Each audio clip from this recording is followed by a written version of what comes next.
everyone, and welcome. You're watching Eagle News America. I'm Philip Toledo coming to you from Atlanta, Georgia. It's Tuesday evening here, May 18th, 2021, and tonight we have updates from several of our correspondents across North America. Thomas Likeness, Edmonton, Alberta. After 15 months, the Canada-U.S. border remains closed for the foreseeable future. Eliza Gonzalez-Maglicmot in Washington. DC launches its mental health emergency dispatch program, plus the district lifting its COVID restrictions on most public and commercial activities. EJ Gonzalez in Alexandria gives us an update on Virginia's COVID numbers and mitigation measures. Mike Hudson in Seattle reports about Washington State targeting June 30th for a full reopening. And for today's entertainment news, Julianne Docena joins us this evening. What to watch in theaters now, and upcoming Broadway play turned musical. For arts and culture, Carla Valdez in Union Township reports about New Jersey's First Lady reading the book Cora Cooks Pancit. For environment news, Elmarie Gonzalez in South Haven tells us about the group Memphis City Beautiful, urging residents to plant the town red. Then for EBC Sports, the NBA begins play in tournament tonight. Plus, for tonight's roundtable, saying hello to our family on National Visit Your Relatives Day. Our coverage begins now. The French foreign minister wants the European Union to maximize its role to de-escalate the Israeli-Palestinian conflict and end the violence sooner than later. Gaza militants have launched more than 1,000 rockets since Monday, according to Israel's army, which has carried out hundreds of airstrikes on Islamist groups in the Gaza Strip. The minister says that as well as talking to Palestinian and Israeli counterparts, he would be speaking to the Egyptian foreign minister, with Cairo seeking to calm the situation. He says France welcomes the efforts of Egypt, a traditional mediator and close ally of Paris, and seeks to coordinate French efforts with those of Cairo to agree to a ceasefire. He says France condemns in the strongest terms the firing of missiles from Gaza at Israeli cities, including Tel Aviv. The crisis started last Friday when weeks of tensions boiled over and an Israeli riot police clashed with crowds of Palestinians at Jerusalem's Al-Aqsa Mosque.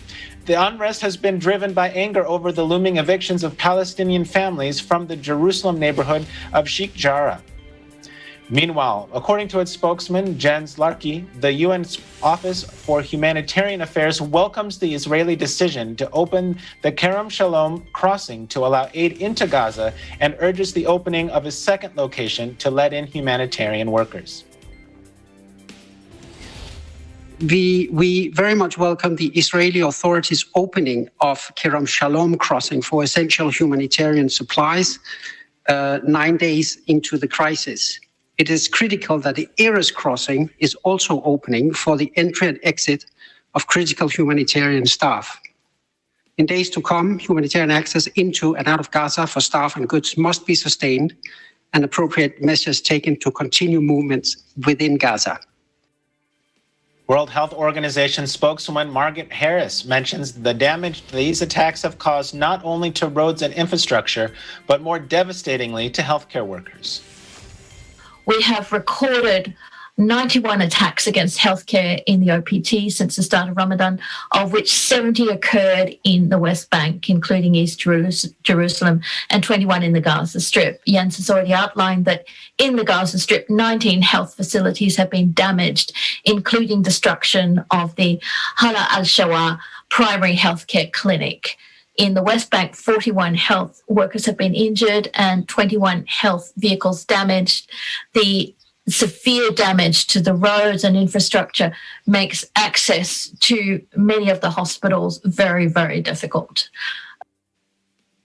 Israel says it has closed the crossing into Gaza shortly after opening it, after mortars were fired at the area as aid trucks passed through. In Washington, U.S. Secretary of State Antony Blinken insists the U.S. was not standing in the way of diplomacy in the UN by not backing a Security Council statement on the Israeli-Palestinian conflict. Take a look. With regard to the United Nations, we're not standing in the way of diplomacy. On the contrary, as I said, we're exercising it virtually nonstop. The question is, would any given action or any given statement actually advance the goal of ending the violence and moving to a better place. That's the judgment that we bring to bear each time we're considering what action to take, what initiative to follow. If we thought and if we think going forward that there's something, including at the United Nations, that would actually effectively advance the objective, we would be for it. But right now, Blinken, who was visiting the Icelandic capital ahead of an Arctic Council meeting of foreign ministers on Wednesday and Thursday, stresses that the U.S. was engaged in quiet but very intensive diplomacy. We would be for it. But right now, we are very focused on this intensive diplomacy with the objective of bringing the violence to an end and, as I said, trying to build something positive in its wake. Our goal remains to bring the current cycle of violence to an end as quickly as possible, and then bring the parties back to the work of building lasting stability, which the Palestinian and Israeli people and people everywhere deserve. In other news, the United Nations appeals for $943 million to cope with the Rohingya humanitarian crisis, fearing that a COVID outbreak in South Asia could reach refugee camps before vaccines do. The agency says the funds are needed urgently this year for nearly 1 million refugees from the Muslim minority who fled to Bangladesh from neighboring Myanmar after a deadly crackdown in 2017. Most are crowded into squalid refugee camps, and the pandemic has rendered them even more vulnerable.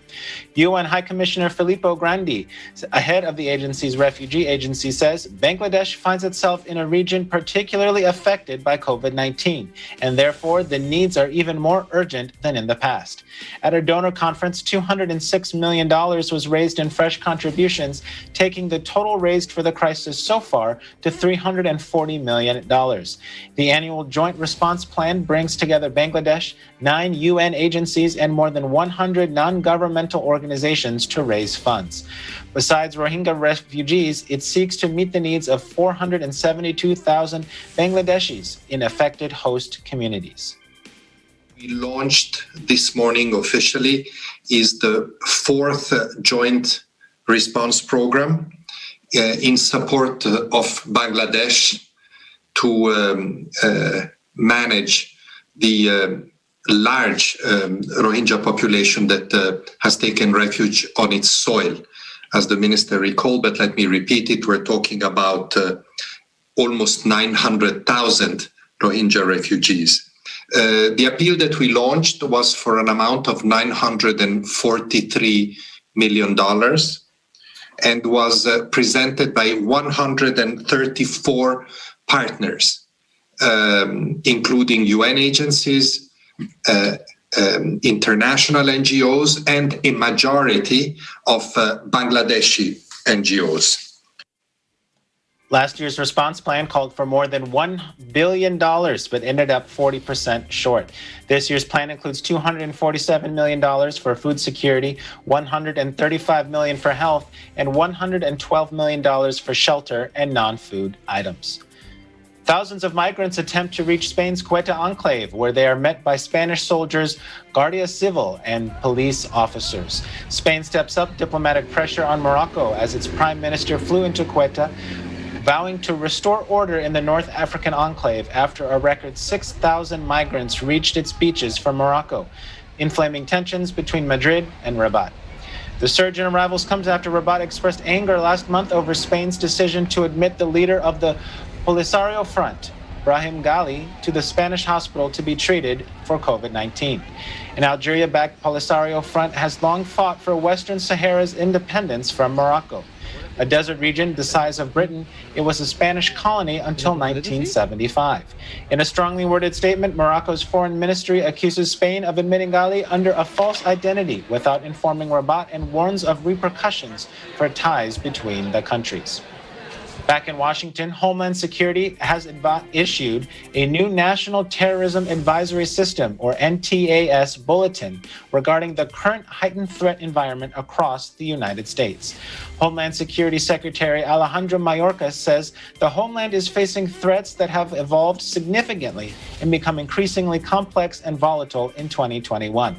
These threats include: 1, those posed by domestic terrorists, individuals, and groups engaged in grievance-based violence, and 2, and those inspired or influenced by foreign terrorists and other malign foreign influences. The bulletin further states social media and online forums are increasingly exploited by these actors to influence and spread violent extremist narratives and activity. It states these threats also are exacerbated by the impacts from the ongoing global pandemic. Now for today's COVID-19 numbers, according to the Coronavirus Resource Center of Johns Hopkins University and Medicine. As of 6 p.m. Eastern Time today, Tuesday, May 18, the number of cases of COVID-19 reported worldwide is now over 163 million. The top 3 on the list of countries with recorded cases are the U.S. with more than 32.9 million, India with more than 25.2 million, and Brazil with more than 15.6 million. This virus has now claimed more than 3,393,000 lives worldwide.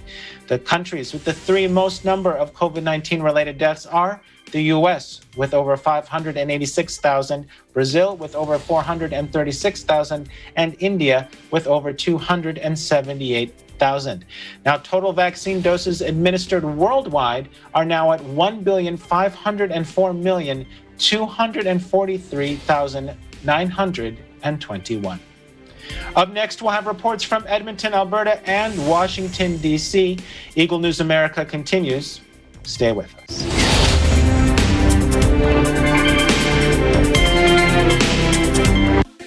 Factual. We have to defeat the virus everywhere. Timely information. Balanced, not only in the country, but also abroad. I'm certain of one thing. Interviews that people need to know. Watch Aguila Pilipinas, a 1-hour newscast of reports coming from regional hubs in Luzon, Visayas, and Mindanao. Know the important updates in Asia in ASEAN in Focus.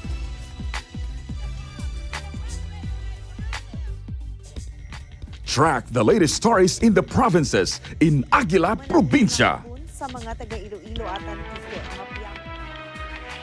Tune into Mata ng Agila, the evening primetime news program of Net25. Balanced and objective, Mata ng Agila covers national and international issues, tackles news on business, health, science and technology, entertainment, sports and human interest features, and current events. And Eagle News International delivers the latest global reports, impartial, accessible, and up-to-date. It brings to fore EBC's rich international scope and access to valuable information streams. Well, thank you to Saints, our health outdoor track.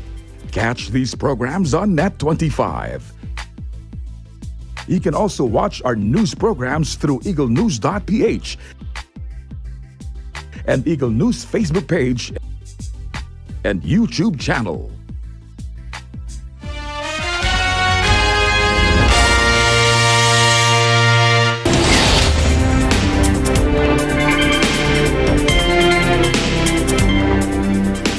Welcome back. You're watching Eagle News America. I'm Philip Toledo in Atlanta. After more than a year of closing to non-essential travel, the Canadian-U.S. border will remain as is, closed. In Alberta, Bureau Chief Thomas Likeness tells us until when. Thomas?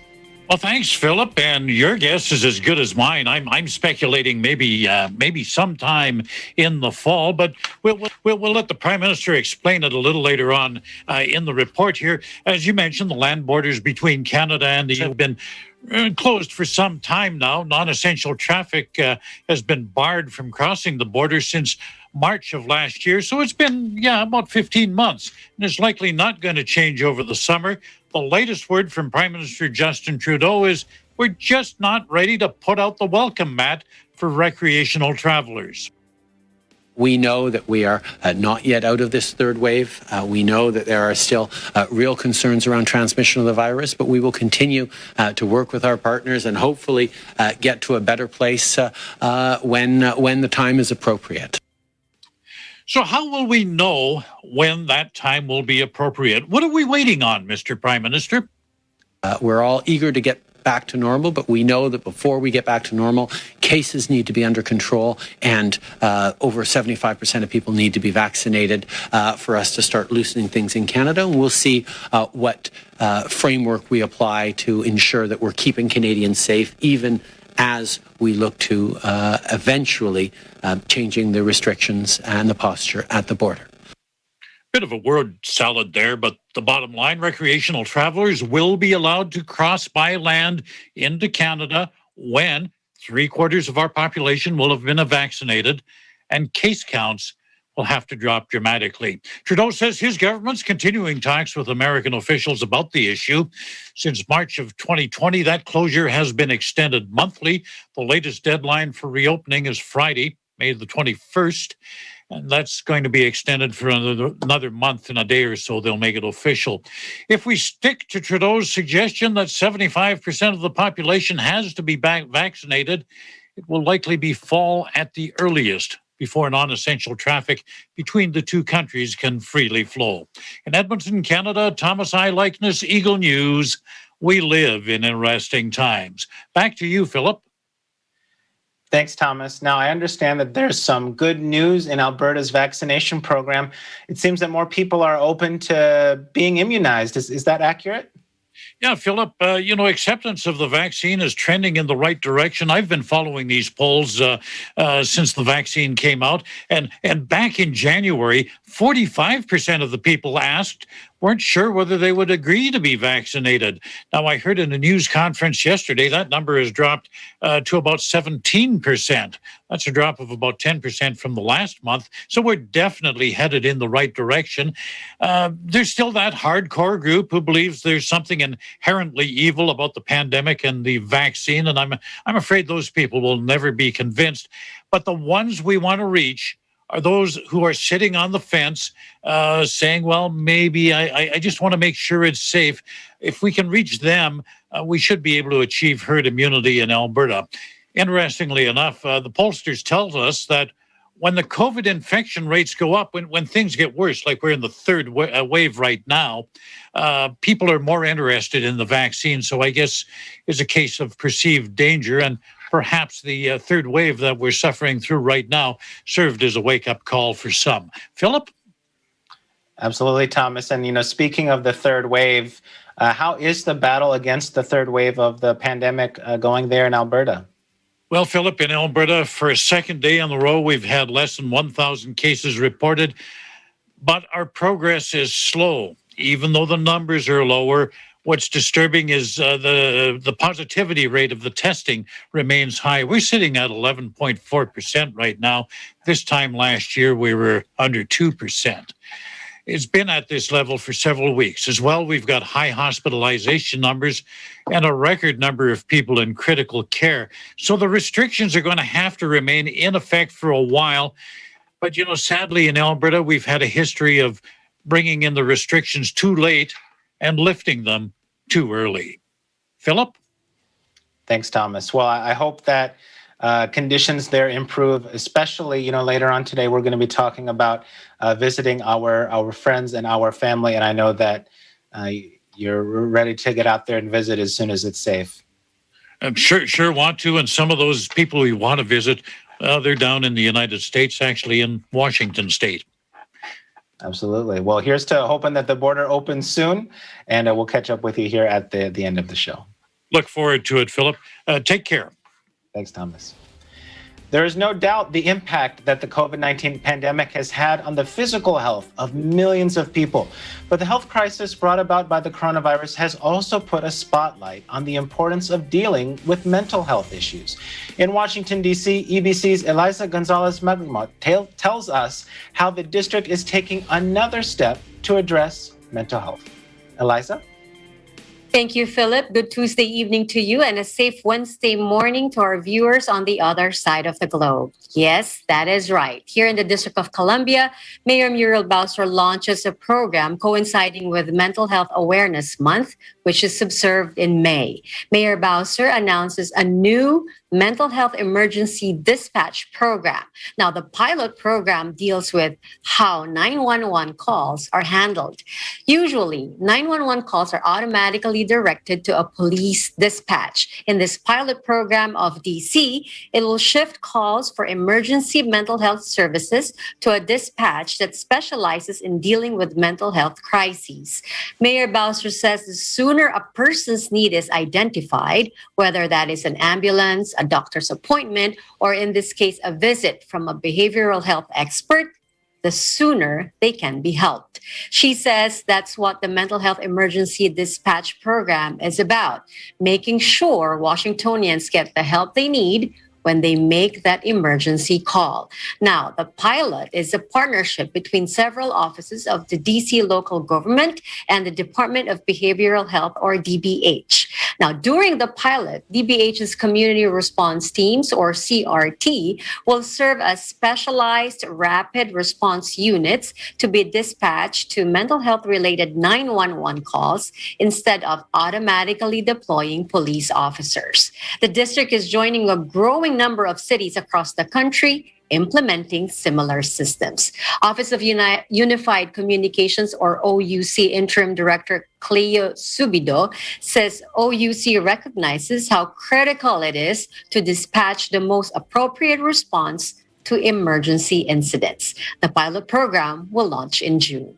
At the conclusion of the pilot program, OUC and DBH will analyze the results to determine additional modifications that would further improve behavioral health outcomes.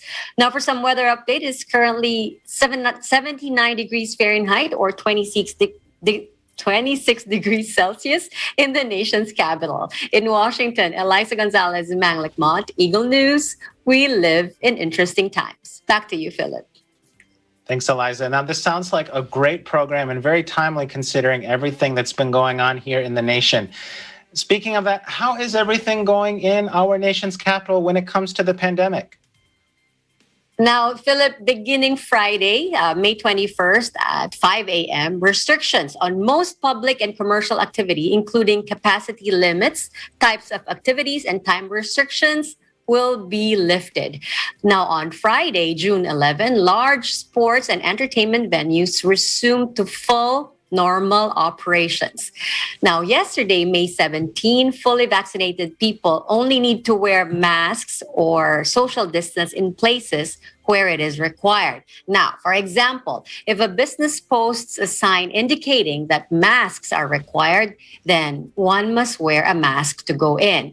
The district continues to encourage everyone, even the fully vaccinated, to continue to take a mask with you when you leave home, in case you find yourself in a place that requires mask wearing, whether you're vaccinated or not. And for those who aren't or only partially vaccinated, DC Health says to continue wearing a mask whenever you leave home. Now, that's a must. As of today, all people are required to wear a mask in the following places: on the metro, buses, taxis, airplanes, trains, rideshare vehicles, at a transportation hub such as airports or train stations, schools and childcare facilities, healthcare settings, whenever required to per workplace or establishment policies, homeless shelters, and correctional facilities. Philip, still quite a number of places to consider, but we know how many vaccinated people are still confused. I am confused on when and where to wear and not to wear a mask. But to stay updated for residents and visitors of the district, it is best to check the updated DC Health guidance at coronavirus.dc.gov/health guidance. Philip? Thanks, Eliza. Now, before I let you go, just a quick question. Since some of the restrictions are going to be easing there, do you have any plans with your family to go somewhere, maybe without masks, anytime in the next couple of weeks? We've been going to the trail and we've been not wearing our masks, but For some reason, every time we cross paths with others, I think it's a force of habit. We automatically put our masks on. I think it's going to take a while before we get used to not wearing one. Philip? Absolutely, Eliza. Well, thank you so much for joining us this evening. We'll catch up with you here in our roundtable shortly. Thanks.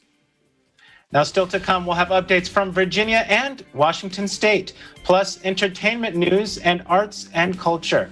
This is Eagle News America. Stay with us.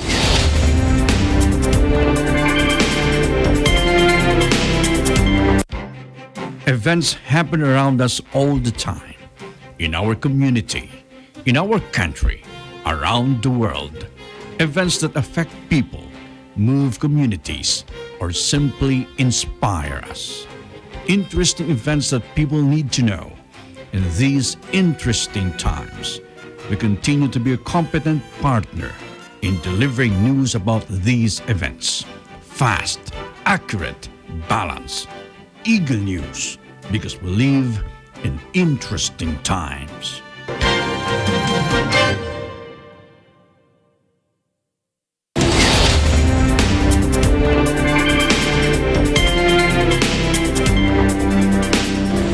You're watching Eagle News America. I'm Philip Toledo. For the latest COVID-19 numbers in Virginia and how the state is aligning its mitigation measures with that of the CDC's, Eagle News correspondent EJ Gonzalez files this report tonight. Thank you. Here are the current COVID-related numbers for the state of Virginia. According to the Virginia Department of Health, the 7-day positivity rate has been steadily decreasing and now stands at just 3.2%. Here in the northern region of the state, there were 3 new confirmed cases and only 7 probable cases recorded, while Virginia as a whole recorded 34 confirmed new cases yesterday. The number of those vaccinated continues to increase. 48.7% of Virginians have now received at least 1 dose. The total number of doses administered is now over 7.1 million, an increase of over 3 million over the last 14 days.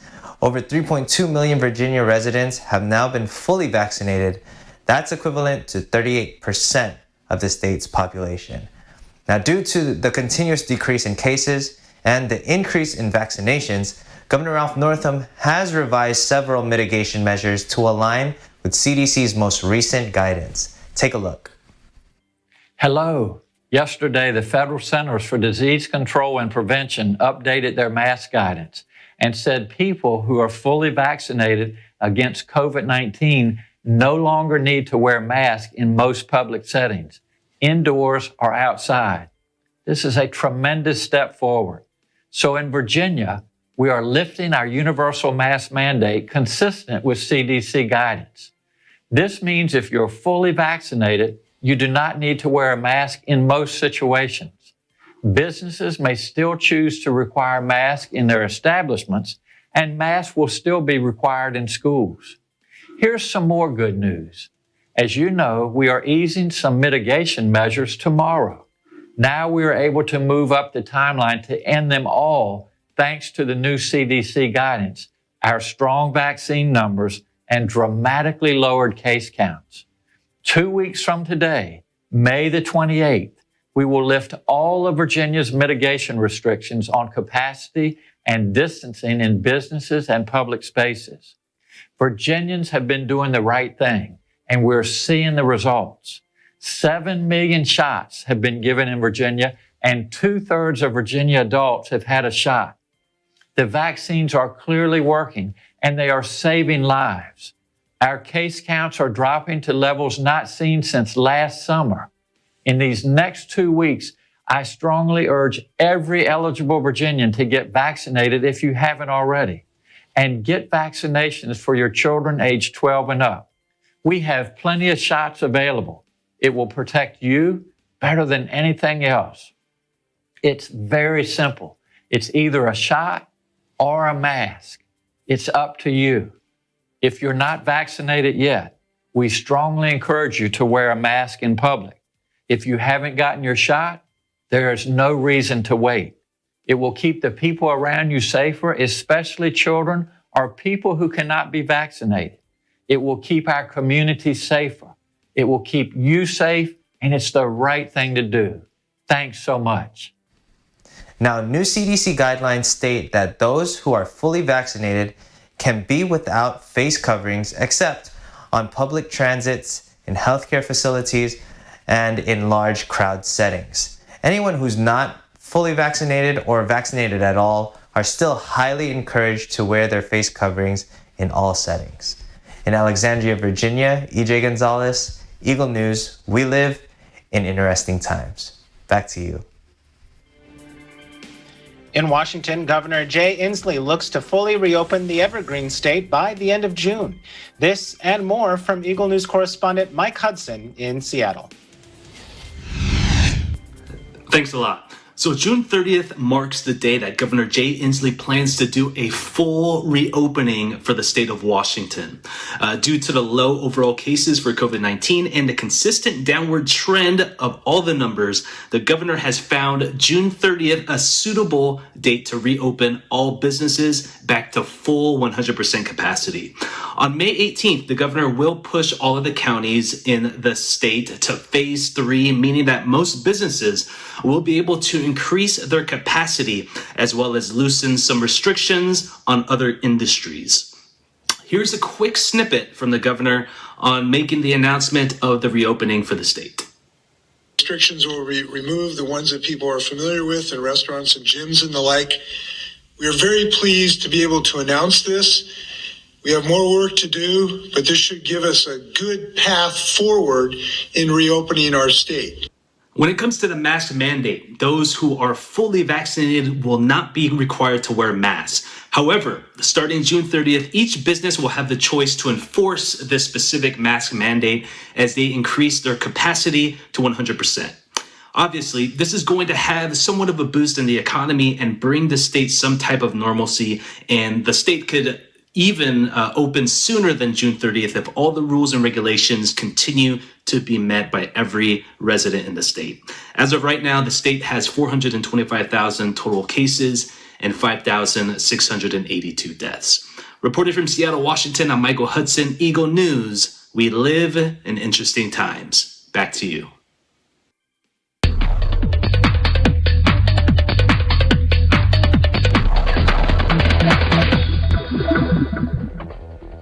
It's time to head over to Julianne in Las Vegas for a look at movie options for this week. Julie, what are we all going to watch? Thank you, Philip. First up, if you can't make it out to Ireland to experience the beauty of its landscape and people, definitely check out Finding You, already in theaters. It's about an aspiring and talented violinist who, after failing another important audition, decides to travel to Ireland to rethink her aspirations. Finley comes to Ireland expecting to have this life-changing experience because she's going to see something and it's going to change her life.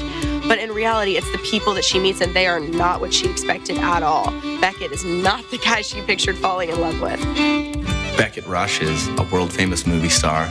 He might live in a fake world and work in a fake world, but he's very sincere and he's got a lot of love in his heart. Taylor has worked for years to achieve this level of success in her career. And now in comes Finley and is a threat to all of that, to everything she's built and worked for and has clearly dreamed about her whole life. This experience of the human journey always holds the potential for rebirth and learning to be better versions of ourselves. And that's precisely the journey that Finley Sinclair travels. And she does it in a way that's deeply personal and meaningful. But man, it's joy-filled and it's exciting and it's adventurous. And you add all that together and I just think it makes for an engaging movie experience. What I hope people take from this film is a willingness to be open to not only new experiences, but to looking at your perception of things and maybe thinking twice about it before you judge someone or a situation, because you never really know what's happening behind the scenes. I would love for audiences to walk away thinking anything is possible and to maybe not judge so quickly because, as Beckett repeatedly says, things are not always as they seem.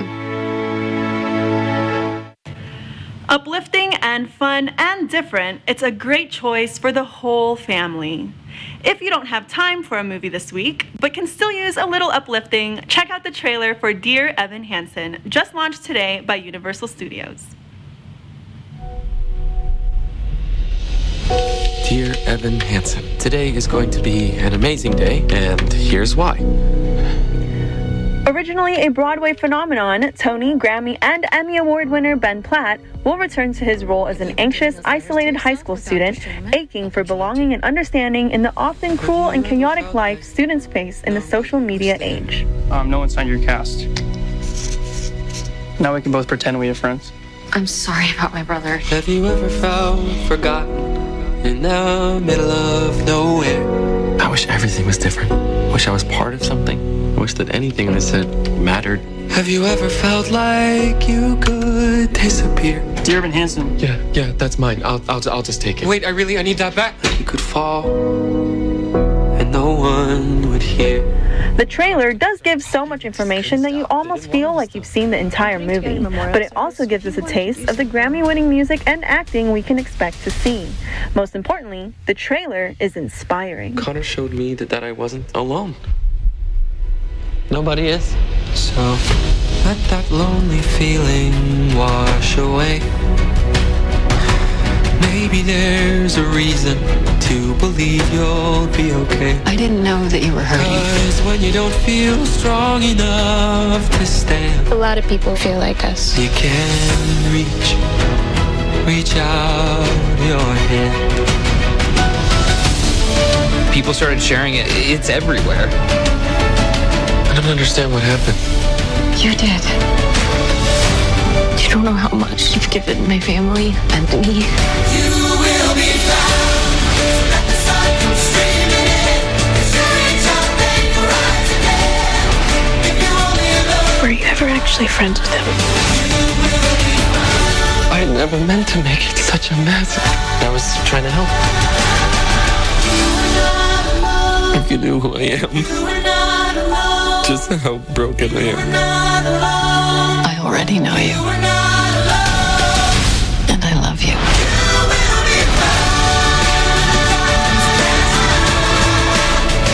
I have to tell them.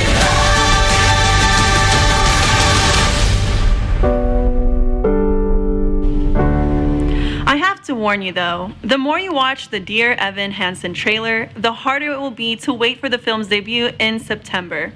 And full disclosure, there's a lot more to the film than what you see in the trailer.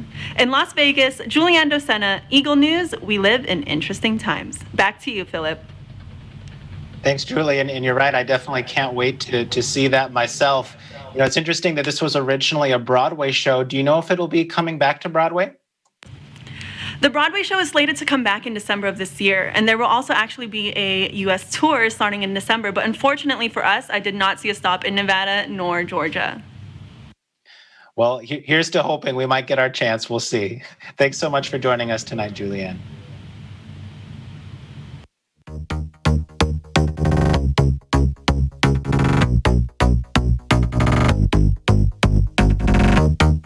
May is Asian American Pacific Islander Heritage Month, and New Jersey's First Lady celebrates it by reading a children's book. Which book, you ask? Well, in Union Township, Bureau Chief Carlo Valdez tells us all about it. Thanks, Philip. In honor of Asian American Pacific Islander Month, First Lady of New Jersey, Tammy Murphy, read a book live on her Facebook page called Cora Cooks Pancit by Darina Gilmore. The book is about a young girl named Cora who learns how to cook a very famous Filipino dish called pancit. Let's watch a short video from the live stream. Good afternoon, everyone, and welcome to Tammy's Tremendous Tuesday Tales. You know, we talk all the time about how we're so fortunate that New Jersey is such a diverse state. And diversity means, you know, our neighbors might speak different languages. They may observe a different religion, or, you know, they may cook different foods. And so given that we are still in Asian American Pacific Islander Month, I thought that I would read a book called Cora Cooks Pancit. And this is, I think we're going to find out about what pants it is and how it's made. So let's jump in, okay? Cora loved the kitchen.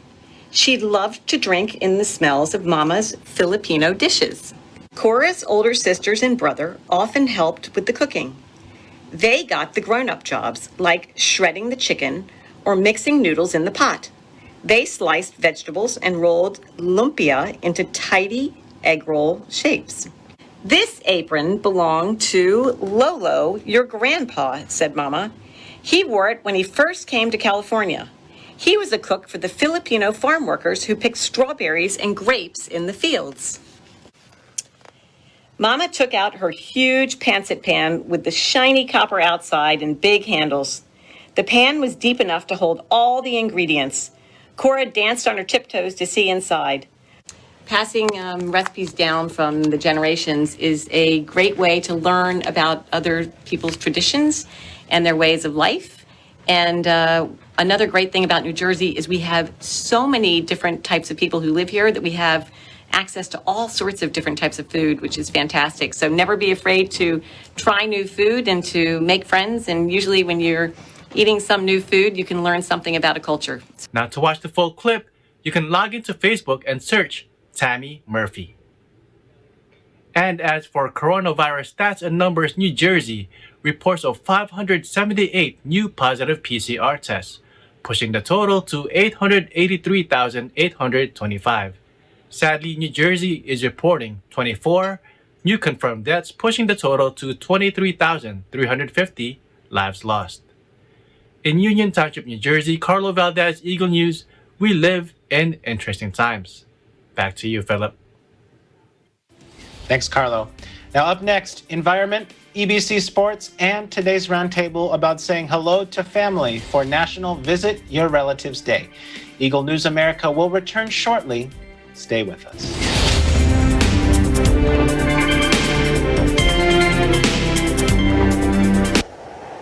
Innovation, digital disruption, globalization.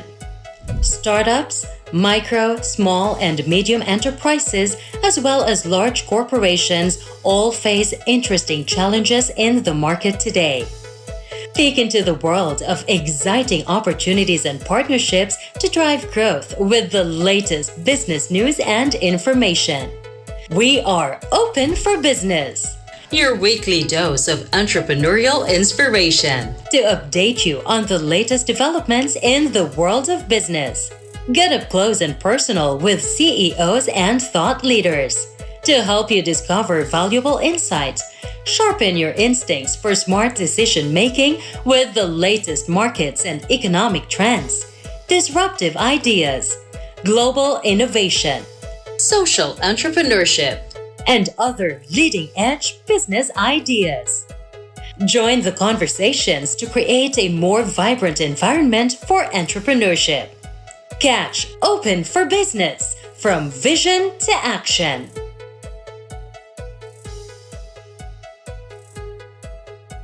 Start up your weekday mornings with edutainment, news and information kasama ang inyong paboritong Net25 shows. Samahan ang inyong paboritong morning barkada sa Pambansang Almusal at 5 a.m.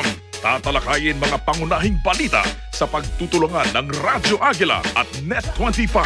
Samahan si Weng de la Fuente sa Balitalakayan, 7 a.m. Saganang Mamamayan at 8 a.m. NHK World at 9 a.m. Eagle News International at 10 a.m. At mga balitang dapat niyong malaman mula sa Agila, Pilipinas at 11 a.m. This is your morning startup every weekday mornings only here on Net25.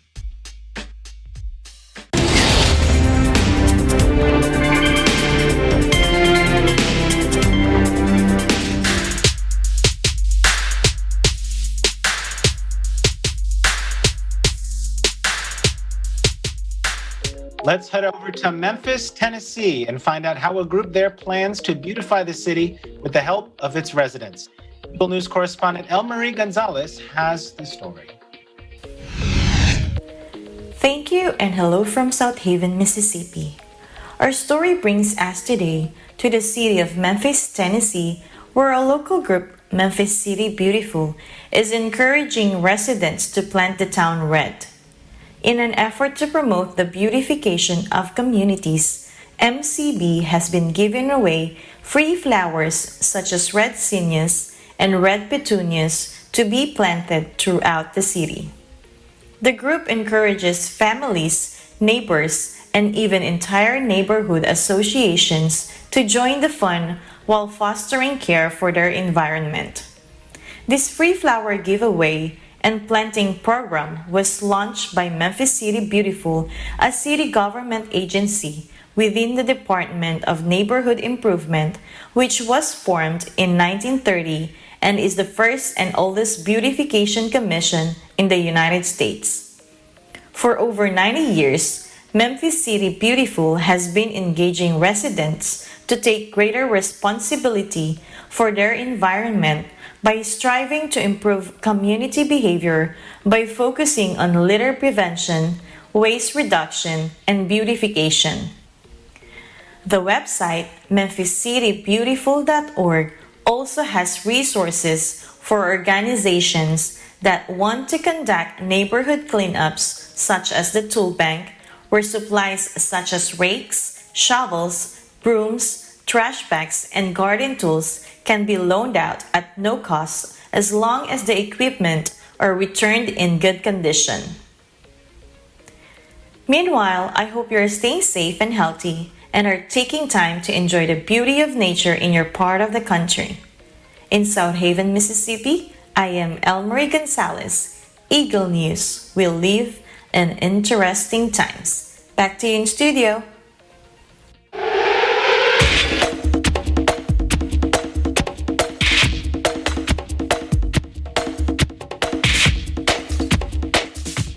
And now for some sports news. NBA fans are excited for the playoffs. This year, the play-in tournament will be used by the league. Now, some are confused at exactly how this works. So, to give us some details, let's go back to Mike Hudson in Seattle. Mike? Hey, what's going on, sports fans? If you didn't know already, the NBA play-in tournament begins tonight with the 8th-seeded place Washington Wizards visiting the 7th place Boston Celtics, and the 10th place Charlotte Hornets, led by rookie phenom LaMelo Ball, visit the 9th-seeded Indiana Pacers. And tomorrow night, Steph Curry and the 8th-seeded Golden State Warriors will visit LeBron James and the 7th-seeded LA Lakers, while the San Antonio Spurs take on the Memphis Grizzlies in a 9 and 10 matchup. This play-in format can be pretty confusing because this is the second time the NBA has done it this year. But what happens is in the 7th and 8th seeded matchup, whoever wins that game will cover the 7th seed. The loser of that game will play the winner of the 9th and 10th seeded game. And the winner of that game will then get the 8th spot, completing the playoff picture for the 2021 season. The most interesting matchup will definitely be the Golden State Warriors against the LA Lakers, because it pits two of the top 5 players in the NBA, Steph Curry and LeBron James. And Curry has the upper hand in the playoff matchups, winning 3 out of the 4 meetings against LeBron, dating back to the NBA Finals. We'll be sure to keep you posted on the results as well as the future matchups in the NBA playoffs. Reporting from Seattle, Washington, I'm Michael Hudson, Eagle News. We live in interesting times. Now, today is National Visit Your Relatives Day. How do we say hello even a year after the pandemic began? Many of us, we've had to change the way that we interact with our friends, our loved ones, especially our family members. So tonight for our roundtable, we're just going to have a little discussion about that. I'd like to start by asking Thomas, how have you visited your family members, or how have you adjusted your family time here over the course of the pandemic?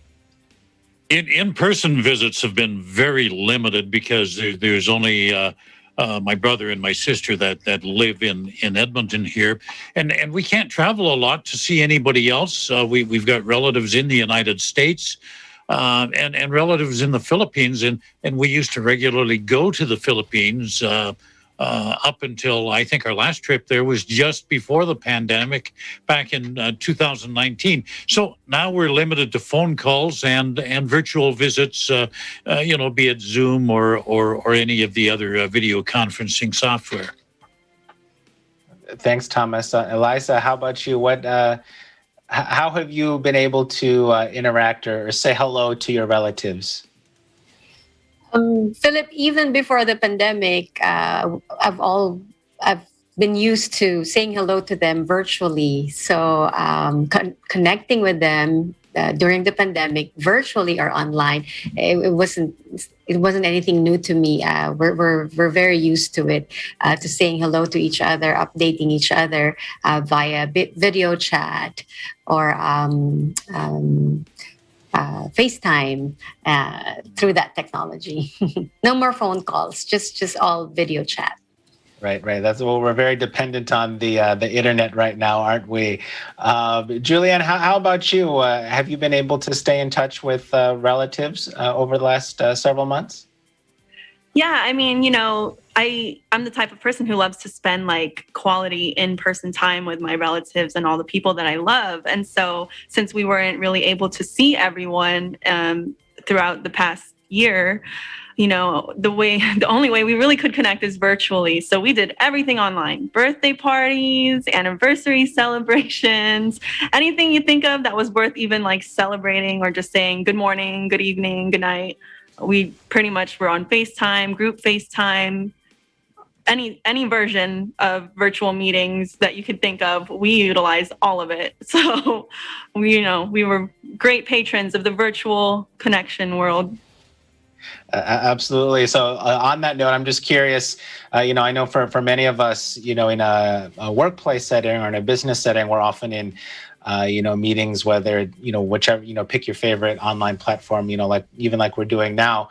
When you're meeting with your family, do you find yourself reminding people to mute and unmute, or do you just kind of let it be a free-for-all? It depends on how many of us are on and whether kids are involved and dogs and stuff like that. But yeah, we do have to sometimes be like, wait, can you mute yourself so I can hear this person? Because, it gets a little crazy, especially if you're from a loud family. Like, family, please don't hate me, but we are loud. Let's just be honest. So sometimes when we're trying to like talk to someone, it can be hard. And then, we go into this situation where there's like 5 of us having different conversations with other specific people in the same call. And so we have to kind of moderate the conversation. So in that sense, of course, spending time is a little bit different than when you're in person, because you can't just go into your own corner and have like this separate conversation. So yeah, to answer your question, we do often have to say, like, hold on, let us say this first, and then we'll move on to what you're saying. Right. And I guess we all have to be part of the same conversation. So that's right. Yeah, we do have to do that. And I guess it's not very natural to bust out into a Zoom breakout room when you're hanging out with your family. Thomas, were you going to say something about that? Yeah, I was just going to say ours is a little bit more. I suppose the free for all kind of concept maybe is because it's a little bit more limited in terms of the number of people. Although, we've had some. My wife has had a couple of virtual birthday parties now as this pandemic continues on. Hopefully, that was the last one where there's a fair number of people. But it's just kind of an open forum, and actually, company meetings are the worst. And I don't know why that is. And these same people, I'll bet you, they go home and they can have a virtual event with the family and it's flawless. But for some reason, when it comes to hooking up your camera and your mic for a company meeting, they just can't do it. I don't know. Or maybe they just don't want to do it. I don't know, Thomas. I'll reserve my comment to that, but I don't disagree with you. I'm just curious, for you and your family, Thomas, once things, knock on wood, get back to normal, do you think that you will transition completely back to the way that you used to say hello, or do you think you'll now do a mix of kind of the virtual, non-virtual? It'll probably, the only thing that'll change is we'll be able to do the in-person stuff because of the distance. we've had to rely on virtual. Most of my wife's family is either in the Philippines or the United States, so it isn't always practical. Here in the city, I probably see my sister a lot more in person. Right now, we're pretty much communicating by phone calls or text. I don't know why that is. She's just not into the Zoom or WebEx thing. Philip? Thanks, Thomas. Eliza, let me ask you this question for your family. To help, I guess, replace like in-person events, so whether it be like a birthday or a celebration or something like that. Have you guys done anything creatively to try to, replicate being there in person, other than just being online? Yes, I remember New Year's, our New Year's Day celebration. We were in 3 different time zones: in the Philippines, in Saudi Arabia, and here in the United States. We all logged on, and the kids had song numbers, dance numbers, and that we would play it in between games, virtual games, of course. And you would see some of them cooking while listening or while talking. And it's just like we're in one place, but we're not. Absolutely. Now, how about you, Philip? How about me? Actually, mine is a little bit different. In that I know my parents, they did not want to miss their grandchild and his birthday and all of that. So they followed all the precautions that they could, but still made it here in person, which, I am thankful for. But, thinking back, I remember particularly the first time that they visited was in June of last year, which was, in hindsight, it definitely wasn't the worst part of the pandemic, but at the time we didn't know. And I just remember being, so nervous, and it's like, oh, these people are in my house, and, they're my parents, right? So they're a little bit older, and, they're in theory more high risk than I am. And, thankfully, nothing happened to that point, but they did kind of regularly come visit. They said, I don't want to put words in their mouth. They were like, you know what, I'm not going to miss any of this for the pandemic or nothing. But we did find ourselves, particularly because of the whole, wanting my kids to be close to their grandparents. We did, use Facebook Messenger a little bit more to do, kind of video calling and stuff like that as well. So a little bit different. My family likes to, toe the line a little bit there, but especially now you have a baby, a new one. So I'm pretty sure that's more reason for them to want to go. Absolutely. I think that might be the driving force for them to get the vaccine, so that way they could come out here. Now, we have just a few moments left before we close out. So just really quickly, Thomas, when things get back to normal, who's the first person or first relative you're going to go say hello to? I'm thinking, and it's just because of proximity, my brother-in-law, my wife and I would like to go down and see him in Seattle, or perhaps he could come up and see us. But I would think that might be the first, and then hopefully it's off to overseas. Absolutely. Eliza, how about you? Who's the first relative you're going to try to say hello to in person? It has to be my sister in Manila. Hopefully. And Julianne, how about you? I would really love to visit my grandmother, who I have not seen in over maybe 2 years, which is crazy, in San Francisco Bay Area. So that is the first person I'm going to see as soon as it is completely safe for me and her. But yeah, I'd love to know who you'd visit first too, Philip. Well, I was actually talking about that with my wife, since my parents have come here to visit so often. I think the next thing is to go visit them over in the Lone Star State. So that's probably, traveling with kids in the pandemic is its own next level of anxiety and stress. So hopefully things calm down a little bit, and we'll be able to get to that soon. But thank you so much for all of you for sharing your thoughts on visit our families, or visit our relative day, or say hello to them. Before we go, as we always do, we want to give a great shout out and big thank you to all of our healthcare workers, first responders, essential workers across the world, really helping us beat this pandemic and get to the end of it. Join us in a round of applause. Thank you so much. We truly appreciate you. Well, everyone, that's it for today's Eagle News America. Thank you so much for joining us. We hope that wherever you are in the world, you're staying safe and you're staying well. I'm Philip Toledo. We live in interesting times.